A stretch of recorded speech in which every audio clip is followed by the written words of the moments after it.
Hey, folks. Hey, it's Nick's forecast, April 11th. So I'm just going to talk today about a bunch of different, but rates rising, which is good. The markets are starting to change in a lot of areas. More home, which is a good thing. Low anything under 6.5, even under 7 low still. But anyway, hopefully they'll raise another point and a half. We'll see the market slow, inventory go on. I've been looking at all these gurus uh, talk about all this different stuff, and they're trying to play the rate game to get people to refi stuff like that, which is cool. And it's a good time to do it if you can. Pull some cash out if the rates low. Don't do an arm. I would suggest not doing an arm because once the arm adjusts, the rates go up to 8 or 9, 10%, you're screwed. So I do a fixed 30 or 15-year loan. This is only suggestive advice. Talk to your tax attorney for advice on that. That's the deal on that. Sorry, folks. Anyway, so pricing is good. Get off their rears and raise another point and a half, 2 points even. They need to take the sales out of the inflation that's going on because all this cheap money rolling around. I mean, people in Wall Street make money regardless. It doesn't really matter. But for middle class people that are getting priced out of the market, inventory come on the market. People are still going, but you're going to see more inventory. That means more time in the market, which is better. That means you have more to choose from. Sellers can sell, and the reason why sellers are not selling is because they're worried in another property. Even if they go out of state, they probably have a better chance going to certain areas. But if they go to another high-end area, moving from the east to the west coast. Sorry about that, folks. A little itch there. You're moving from the west to east coast, or east coast to west coast. Or if you're moving into Chicago area, there's certain areas there's going to be a lot of stuff. So, and these are things to think about. But I think rates going up is a good thing. Like I said, when I started, rates were 7 3/4 to 8.5.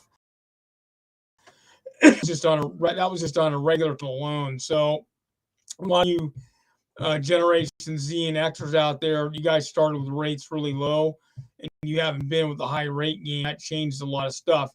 And also, too, it affects everything, too, because it affects everything in commercial real estate, too. But think about commercial real estate, people can put down 20, 25, 30, 35%, which you're going to have to do anyways. Even if you're doing a seller carryback on a stated program for, you still may have to put down 10%. Seller takes 25, and then you get the rest financed, which is a good way to go if there's some area that can work. For middle class buyers that are trying to buy, this may be a good time to wait. I'd wait a little bit, wait another 6 months before you do it. And of course, loan officers and real estate agents will tell you otherwise, but who gives a damn what they think? You got to do what's best for your pocketbook. But I would suggest that you let it rise up some more, get her half point. Yeah, you may pay this and that, but there'll be a lot more in market. You have a chance to buy a home. According to Zillow, there's 498 Cs with basically a price of $1 million or more is the average price. That outprices a lot of people on the market. But if you're looking to buy further out of town, then it's a different deal. And of course, someone's getting, and they play all these games. The real estate agents doing their job, trying to make money, and the mortgage broker don't fault them because that's what they're trying to get paid. But sometimes your best interest isn't their best interest, and you got to remember that too. And that's every person's sales has. Sometimes the thing's interest. It's kind of like my cousin's doing this special thing right now, and all he has to do is hit one deal and it's over. But he's been working on it a long time, helped him do some stuff. But this is some really complex transactions he's doing. But he's pulling together around with a lot of juice that are heavy, and so kind of game. But the thing is, it's one thing affects another. It has to deal with some rates on certain areas for certain things.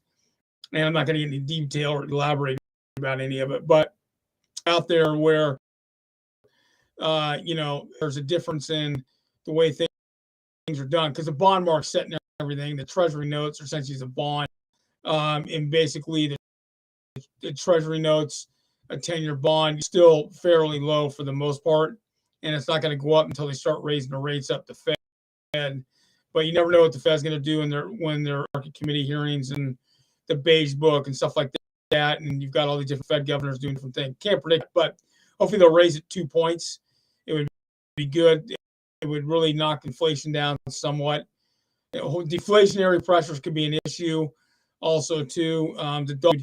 With all this stuff going on in Ukraine, the oil markets, the fertilizer feed markets is a big deal. The soy markets, all this stuff. They had a report, Cargill Corporation, I read yesterday. They had about a $5 billion net profit, which is pretty squared away, but they're pretty quiet about stuff they do. So that's pretty normal. They're a little more quiet than most, but they're a pretty powerful family because they're worth $60 billion. They said 51 billion, so 60, 70 billion at least. But anyways, so for a middle class buyer, it's maybe an opportunity, but I'd probably 6 months, maybe even wait a year, at least 6 months, wait, let the rates go up a little bit. It's better to buy a rate and to buy not on emotion, but buy for practicality. One thing it ticks me off our real estate agents because to get people in and they're kind of for sale that maybe they shouldn't force, and maybe the people weren't really ready. And, that's one of those things. And because I get feedback from real estate agents in different parts of the country on different Facebook pages, also my Facebook nickforecast.com, Facebook at nickforecast. I was thinking about nickforecast.com. Anyways, or you go to my other site, codefunds.biz, a lot of different funding options for you. What I'm saying to you right now is that the markets could go into a major tailspin that makes 2008 look like a joke. Right now, you have $2.7 trillion basically in bond debt that are started evaporating, and a lot more could evaporate. So with all the devaluations of the dollar and stuff like that. So you never know. But the inflationary pressures out, food prices are going to go up again, probably 10 to 15%, 20, just depending on. There are all the major food casters for companies like Cole, Tyson, National Beef.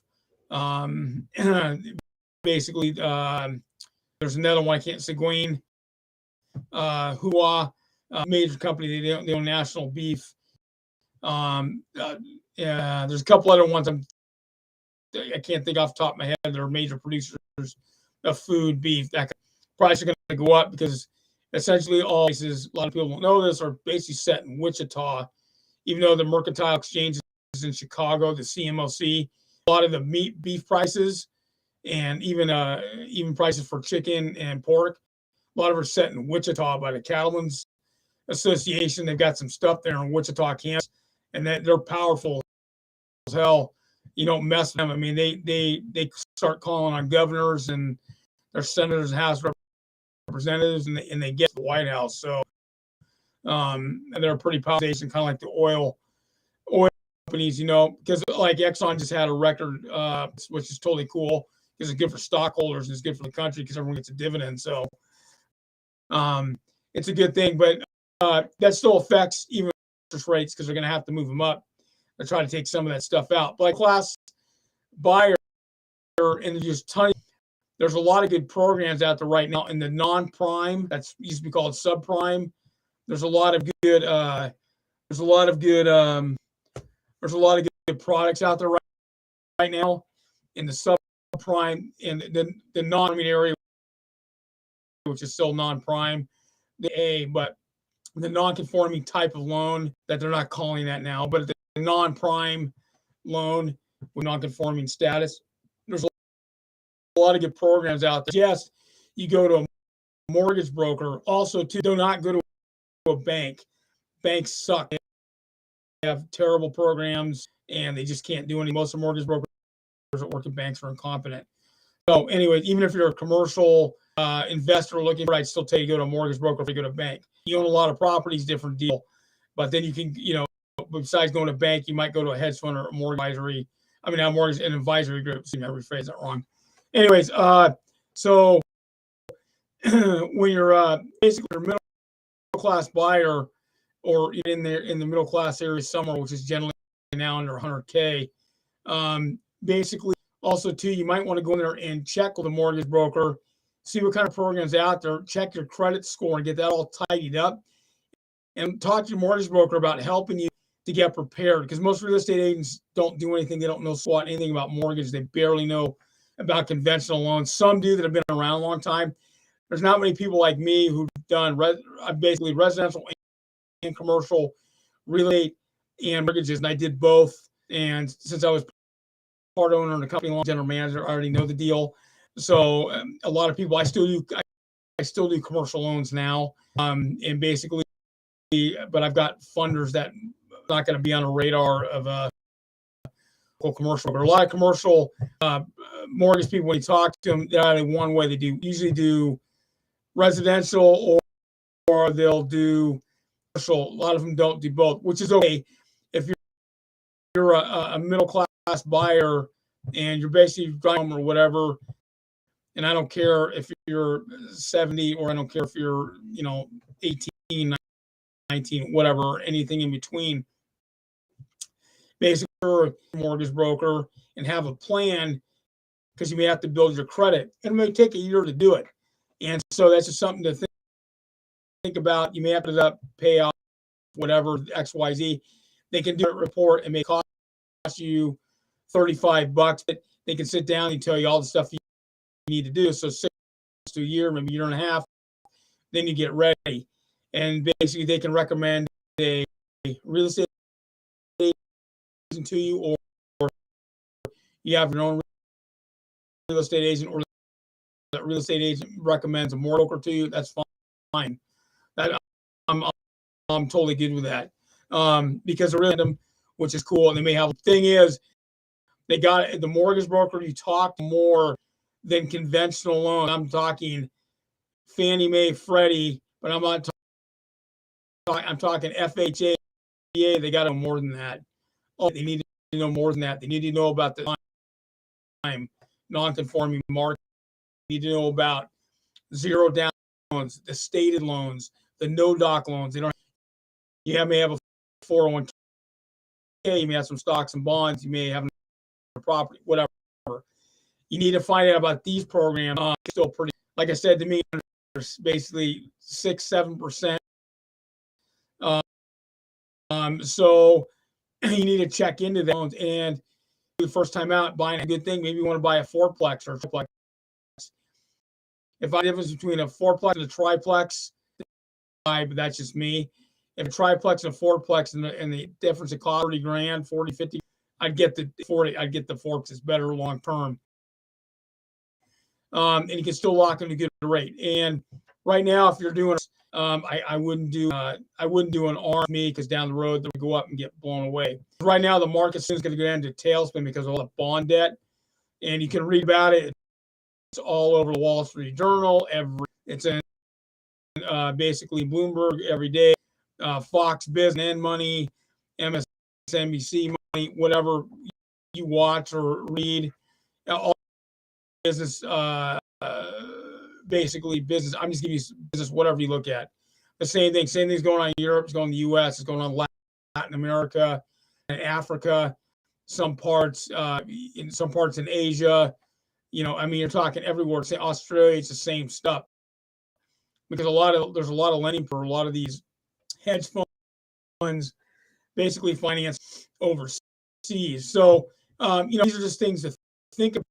But the thing is, if you're a buyer, first-time buyer, or you're a middle-class buyer and you want to get a home, get out of your apartment or renting, make sure, like when you rent, if you're in an apartment, some apartment, if you're part of has a big landlord like a hedge fund or a big investment arm, they may let you pay by credit card. Make sure you get those receipts. Most of it you pay by check. You got to make sure it cleared. You need at least 2 months. So you got to make sure that you basically get the front and back of the check. If you did a cashier's check, make sure you keep a copy of the bottom part of it. So you take a picture of it, make sure you've got it, or copy it. I tell you to copy it. The whole receipt thing. And also too, if you're doing money order, make sure you get a full copy of the money order with the receipt, so you keep the receipt. So you can copy. You need to be able to show at least 12 months for the bank. So you need to get that done. Make sure you have your W-2s, your 2 years W-2s, 3 years is better, but 2 years is all you need. 2 years tax returns if you're self-employed, years tax returns with your W-2s. It varies. A stated deal, different deal. You may have to. So these are things that you need to consider. Bank statements, you have to have 12 months, and you don't have a lot of withdrawals. I mean, not withdrawals. Excuse me. A lot of those, that's bad. If you have a business fund, you may use. If you're a business person, you can use that. I mean, there's a lot of variables that you can look at. This is something your mortgage broker has to go, because there's a lot of ways you can do no doc loans right now. I can do no docs for commercial, docs for residential too. You can't do no doc, no assets, still get yours good. And right now, I mean, there are lenders on the West Coast, East Coast, or you can have a 500 score and do a seller carryback. And like I've talked, that way to buy, if you're out further out of in a suburb area or in a mini suburb country area or whatever, home's been sitting on the market for back. You're in a country area, you might be able to do a seller carryback, land contract, a house tract, a lease option to buy. You don't have to do a lease option, but if you do a seller carryback for a 5-year note, I would say do 5 with it. Sometimes I've done deals where I have to do a seller carryback note for 5 years. I won't make any interest payments, and then I can do all for the note, move it, and do all this other crazy stuff, which I've talked about before, and I'll talk about again. So I'm saying to you is right now, if you're a buyer, you need to find a mortgage broker.